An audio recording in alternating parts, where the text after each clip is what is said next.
মুসা আলাইহিস সালাম ফেরাউনের সামনে যেয়ে দাঁড়ালেন। ফেরাউনের জাদুকররা বিশাল বড় বড় বাঘ বানালো, সিংহ বানালো, সাপ বানালো। মুসা আলাইহিস সালাম দেখে ভয় পেয়ে গেলেন। আল্লাহ বললেন, মুসা ভয় নাই, তোমার লাঠিটা খালি ফেলো। লাঠি ফেলার সাথে সাথে মুহূর্তের মধ্যে হাইয়াতান তাসআ, বিশাল এক অজগর সাপ।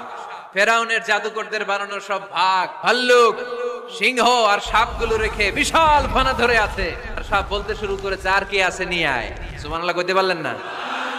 এই দৃশ্য দেখার সাথে সাথে ফেরাউনের রাজপ্রাসাদের সামনে যতগুলো জাদুকর ছিল, কোরআন বলে ফাউলকিয়াস সাহারাতু সাজিদিন। এই দৃশ্য দেখা মাত্রই ফেরাউনের নিয়ে আসা বড় বড় জাদুকরগুলো মুসা আলাইহিস সালামের সামনে দাঁড়িয়ে আল্লাহর জন্য সেজদায় লুটিয়ে পড়েছে।